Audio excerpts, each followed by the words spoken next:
Complexity player, being able to put pressure onto the CLG spawns from that position, and that's something CLG did nearly perfectly on that other side. They got control of AC very early on. They got some easy one-point tosses, and just being able to be that far pushed forward up in the lane, you saw how many one-point tosses they were able to get in after that. Well, that, and they got, I think, a string of maybe two dunks they got as well, which really starts to add to it. But let's take a look here at the scoreboard as we wrap up Game 3 here between Complexity and CLG. Let's talk about the side of CLG as they had the big win. Who went big for you? Who stands out? I mean, the one-point tosses, look how many throws they had. Yeah. 8. Perplex hitting the majority of those. That's exactly what you want from him in those respawn game modes.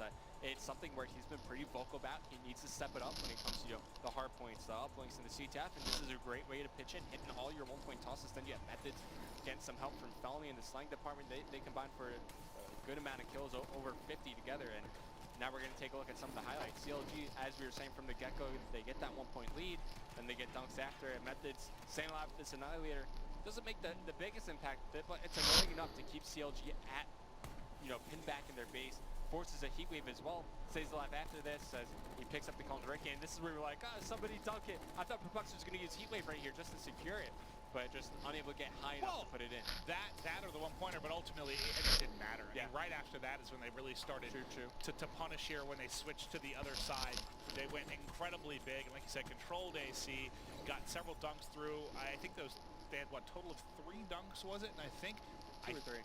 I think all 3 of them came through in a minute to 90-second span. Well, they had one on the first side. Okay, so the 2, then it was 2 on the other side that came through back to back where they... And it wasn't really like many flashy plays, right? No. It was just textbook stuff, as you were saying, very straightforward from CLG as we're moving into the ban and protect for upcoming breach, capture of flag.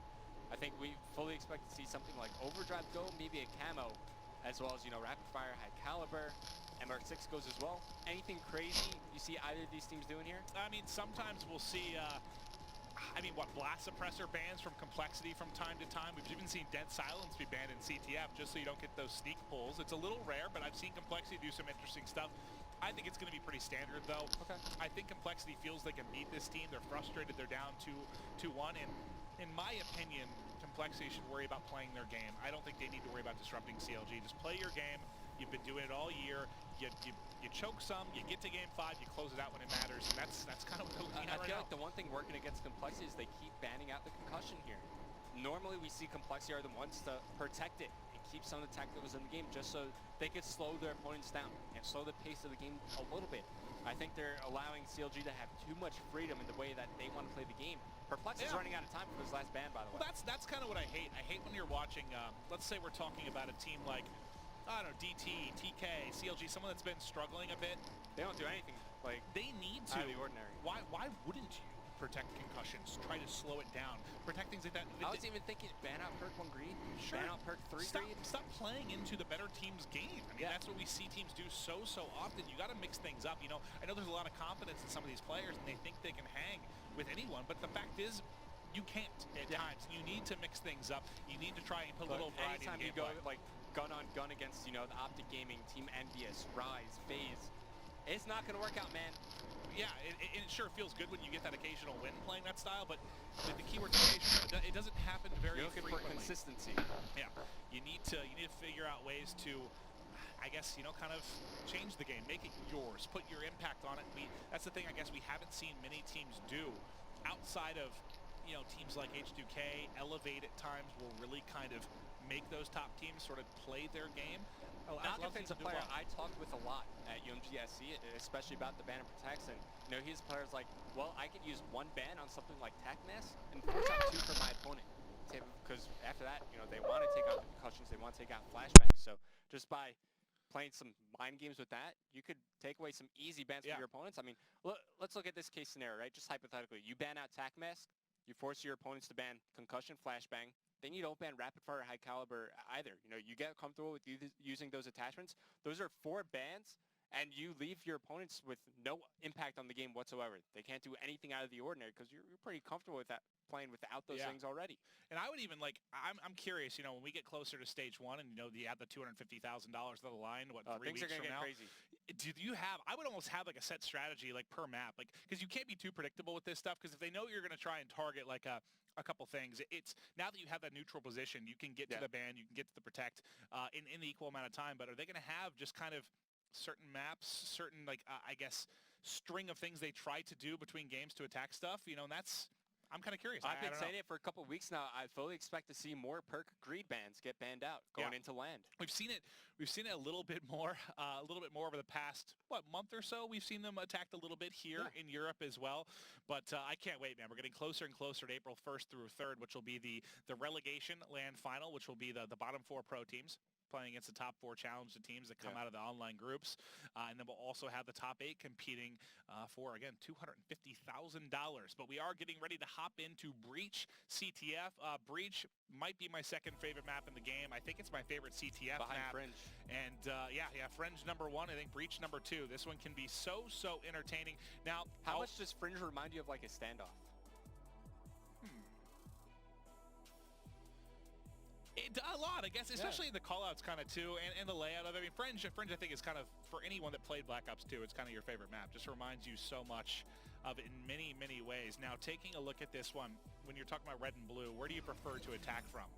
I think on CTF, it's pretty even on both sides, just kind of the nature of CTF. The way the spawns work, because the flag is so far back at base, when you respawn, aside from, you know, when you get that weird spawn as the other team pushes from red to green, you could force them to spawn closer in Palace. I think that's really the worst spawn you can get, is it looks like we might get a quick restart of this game. But anyways, as we were talking about Breach, I think for the most part this is a very straightforward 3-lane map. You can't really get too sneaky with the wall runs where you can on a map like Evac. Yeah, there's like so I think some for in CTF, the middle, but not as much as Evac for sure. I think that's because they're kind of the sneaky wall runs are in the kind of the middle of the map, whereas in Evac you can get outside, which makes it a little more dangerous. I think if I were forced to pick, I would prefer attacking from green to red. I feel like on green it's a bit easier to defend your flag. It's a bit more of a wide open area. You could always back up to kind of where like the glass things are in the back of your flag and use the banister to your advantage. It's pretty tough to, you know, run from broken to the flag and get away safely. You always have to worry about like that back AC, then worry about the side railings, whereas on the other side, you know, it's pretty straightforward. Not much cover for the defenders to utilize. You could pick up the flag, you could run it into lab, and then it's like, well, where'd you go? You got 4 seconds to really determine, otherwise you could give up a flag. Yeah, and a lot of times the thing I focus the most on is when you get that pool, where those spawns come in. And depending, it's so much dependent on timing, because you know that where you push from. The respawn timers will change throughout these various game modes. They get longer and longer really as we get through our best of 5 for the most part. And on this one, it's such a timing thing, depending on if you get the flag out and they spawn behind you in their base, or they're spawning Palace on you and they're going to be pushing and very easily can overextend. So we'll be watching that one a little bit. Now let's make sure we still have everyone in the lobby, as we're going to just be having a restart here momentarily, guys. Thanks for being patient, as we should be able to get started up. For those just tuning in right now, 2-1 advantage. CLG, they've won both respawns. If they close out their 3rd, they'll take the series. But again, the bane of the existence kind of for CLG has been closing out series. And that's really the case with a lot of the teams in the relegation zone. Yeah, without question. I mean, they've had a lot of opportunities to close out the majority of their matches. They just haven't been able to do so. And when they go to those game 5, it's who is going to clutch up, and Complexity has been the scariest team in that capacity. So CLG fans, you're looking good right now, but you're not out of the woods yet by any stretch of the imagination. Looks like everybody loaded up, ready to hop right back into game 4 here, as we just had a bit of an issue with that one. Now, CTF, obviously you have players on both sides of this that were top players in Black Ops 2. They have a lot of experience in CTF. Who do you give the edge to, though, in this particular game? I think Complexity. I think they're just a great team for CTF. They like, you know, those slow-paced games, like to slow it down a little bit. And their communication is just great. You know that they're going to be tracking players on the map. They're going to know where they're going to be spawning and when they're going to be spawning up, and know who's alive, who's dead. I think this is a good game mode for some of these Complexity players, and CTF is my favorite game mode, man. All right, well, here we go. The first kill coming in. Parasite going to be picking up 2 off the rip. I was watching Ricky push through Palace, and he's going to be able to get in for a pull very, very quickly. So he's going to need some cover here from Parasite. They're going to take it top map right now out through Cage. And yeah, I mean, this player mid-map, well, he did kill. That kill on Parasite's big, because now the flag runner is going to be by himself for a moment here. There's one trailing him. He runs Miracle's going to cover him. He might get shot from behind. Somehow has not been tagged up yet. The flag, did it go off the edge? It fell off the map. Oh my God. That's exactly why I was like, oh, he decided to run it top? And I also wonder if that player kind of waited to put shots until he got to that position, because you could see on the minimap he was being tracked for quite some time. The kill comes at the perfect moment. That was the smartest play of 2016 for Methods, just waiting for Ricky to be on that wall run. And I was like, okay, Ricky's just going to ledge boost off it into bottom glass. You got Miracles right next to him to soak up the shots. You got your teammates spawning up. They can help you out bottom broken. And you know, it's as simple as just running in to capture the flag after that.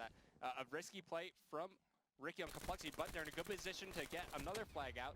As Ricky does fall, he's going to have a teammate to follow this up. It's going to be Nameless. Finds one, takes down Methods, but we see that there's a couple more players to take care of. As he's laying down some fire, he will get cleaned up. So things will stabilize here for CLG, but they're going to be fighting from their base, which is always a scary position to be in. If Nameless kind of waited another second, I think he would have had Miracles to help him. He was pushing through steps, but doesn't get there in time. And now we've got a little bit of a reset. You can just see, looking at the minimap, it's been basically aggression nonstop. I was watching, I don't even know what just happened to Miracles. He just imploded while sliding off of a ledge.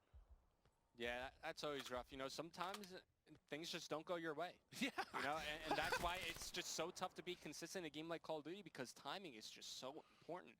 Especially in a game of like Search and Destroy, you know, you could be making some smart plays, but you just get one bad timing and one bad timing after another, and here come the smoke grenades from CLG, but you know, sometimes, as I was saying, things just don't go your way. But well, that smoke was perfect. You see right now, this player in the back, you can see him on X-ray. That position's so tough to deal with, unless, of course, your name is Accuracy. Don't do it to him.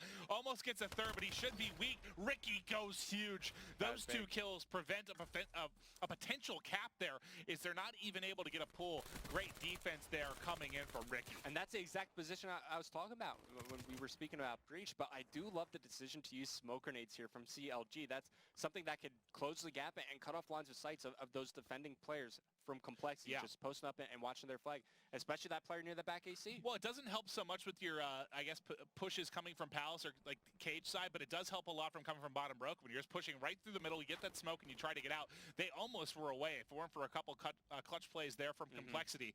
Now, Ricky's playing slow because how close is he to streaks? Here, I'll check on him real quick. He is 275. 275 for Lightning, so he's still got a ways to go, but he should be playing pretty slow. This is team kill. This is a map, remember, where I think Ricky had, like a 16-kill streak or something like that. It was in our top 5 plays, I know, on this map and game mode. But now we're going to have flag out for either side, and they're running at each other right now. Accuracy opts to not take that fight, goes back to the middle, is able to find one. He's got some help there from Felony as well. Great flag running from Accuracy here. Now, who's the player across that might get in from behind? That's Felony. So Felony is on the hunt right now behind the flag area. And he just uses Kinetic.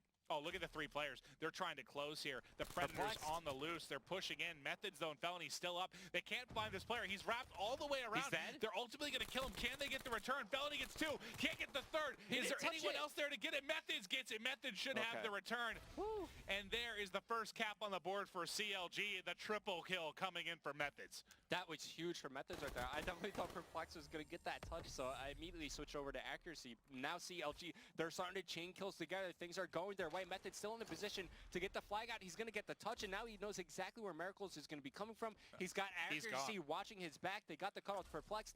As long as he stops one player going on the overextension, this is going to be a flag cap. Perplex ended up dropping. Method stood still, be good. Ricky's trying to get through bottom left as he cut him off. He couldn't find him. He got a couple shots in, but the slide comes in. It's an awkward gunfight, and Ricky can't clutch up. You see full streaks here from Methods. What a big first half. CLG wants to take all 3 respawns and close this out in 4. That would be huge. Definitely not how I expected this series to go, but not at all. This is looking like a brand new CLG team, and this is exactly how they want to start off week 9. Well, you have to think about, if you're talking about top teams that are most susceptible to upset, Complexity is number 1 for me because of the number of game 5s, right? They've played so many. And speaking of, they don't have enough time. Let's say, can he somehow get this out? He just wanted to slay with a flag in his hand and get some points. Bonus points. But they have to be the team, right, that's most susceptible. I mean, I know when you talk about Envy and Optic teams that are basically locked into the top 8, you're susceptible from the standpoint that you're overconfident, careless, those type of mistakes. But Complexity just has been inconsistent really all year by the fact that they have that many game 5s.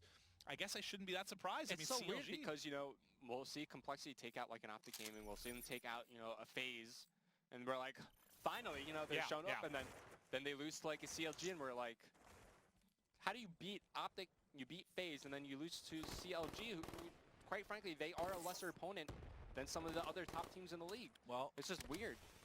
The fact is, you know, we've seen